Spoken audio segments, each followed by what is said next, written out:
भगवान बुद्ध से आवाज बढ़ाओ थोड़ा। भगवान बुद्ध से एक बार पूछा गया कि पके हुए फल की पहचान क्या होती है। भगवान बुद्ध ने जवाब दिया, पका हुआ जो फल है वो नरम हो जाता है और नरम होने के साथ साथ दूसरा गुण उसमें आता है, वो मीठा हो जाता है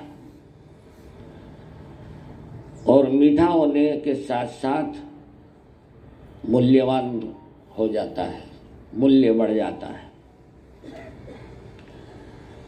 हमारे पूज्य डॉक्टर ज्ञान प्रभा जी महाराज साहब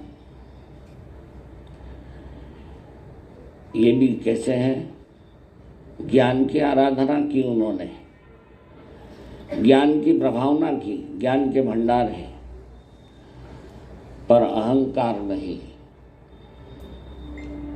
वे भी कैसे हैं, विनम्र है, स्वभाव से कैसे हैं, नरम है और मीठे तो है ही। ज्ञान अगर आ जाता है तो कुछ लोगों में बहुत कड़वापन आ जाता है, कटुता आ जाती है, भाषा कठोर हो जाती है, पर उनकी भाषा कठोर नहीं है। उनकी भाषा में एक माधुर्य है और वो जिस वक्त बोलते हैं भाई महाराज साहब तो इतनी प्रसन्नता होती है, ये बाकी जो बोलते हैं वो उसमें प्रसन्नता नहीं होती उतनी, पर जब वो बोलते हैं हमारे भाई महाराज साहब, वे मन में होता है कि इतने बड़े महासती जी हैं और उनकी दीक्षा पर्या इतनी है,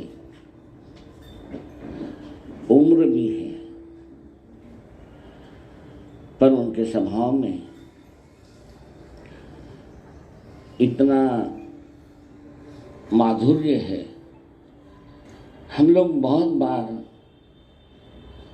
बैठे हैं,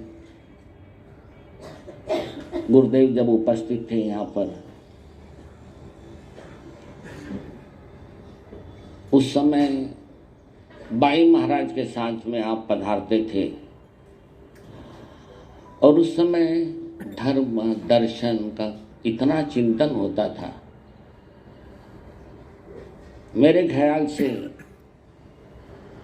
साध्वी समुदाय में मैंने किसी के साथ इतना दर्शन पर चिंतन नहीं किया या दर्शन पे चर्चा नहीं की। उनके साथ जब भी हम बैठते थे, क्योंकि उन्हें स्वयं नॉलेज था, अभ्यास था और जैसे आज बताया गया कि नई नई किताबें कौन सी आई, आज भी वो पूछते हैं। वैसे उस समय हमारे पास इतनी किताबें आती रहती थी, आज भी आती है, हमने ज्ञान आराधना नहीं छोड़ी। जो गुरुदेव ने संस्कार दिए हैं, गुरुदेव कहा करते थे एक दिन भी ऐसा नहीं जाना चाहिए कि जिस दिन आपने कुछ नया नहीं पढ़ा है। नया अगर आपने ज्ञान अर्जन नहीं किया है, कुछ पढ़ा नहीं है, तो वह दिन आपके लिए बराबर है, ठीक नहीं। हाँ, जो गुरुदेव ने ज्ञान का जो पौधा सभी साधु साधियों में लगाया है और ज्ञान के मार्ग पर सभी को जो आगे बढ़ाया है, मुझे लगता है कि उनमें सबसे ज़्यादा महासती जी, साध्वी ग्रुप में बोल रहा हूँ मैं, साध्वी समुदाय में सभी ने अध्ययन किया है, सभी आराधना करते रहते हैं, पर जिस तरह से उन्होंने निरंतर साधना की है और साधना करने के साथ साथ आचरण के साथ साथ ज्ञानाराधना की है, ये बहुत महत्वपूर्ण है। सिर्फ ज्ञान काम नहीं आता है, ज्ञान के साथ साथ अनुशासन भी चाहिए। यही उनके जीवन में हम देखते हैं कि उनमें ये बात बहुत महत्वपूर्ण है कि अभी भी जिज्ञासा रहती है कि कुछ नया सुनाओ। मैंने सुना है उनके बारे में बहुत बार कि वो कहीं भी अगर जाते हैं, लाइब्रेरी अगर मिलती है, बहुत वर्षों पहले मुंबई में है ना, मतलब चातुर्मास बाई महाराज के होते थे, उस वक्त कितनी ही लाइब्रेरी या पुस्तकालय है, अब तो सब बंद पड़ी हुई है क्योंकि उसका उपयोग करने वाला ही कोई नहीं है। पर आप जो है वहाँ से पुस्तकें लेकर के आते थे और पढ़ते थे। जो भी अच्छी किताबें मिली है, शास्त्रों के साथ साथ उन्होंने दर्शन, धर्म, सभी दर्शनों का बहुत अध्ययन किया है। मेरे ख्याल से सबसे पहले पीएचडी करने वाले आप ही हैं। हाँ, साध्वी समुदाय में सबसे पहले अच्छा, धर्मशिला जी महाराज। आपका विषय क्या था? धर्मशिला जी महाराज सबका नौ तत्व था।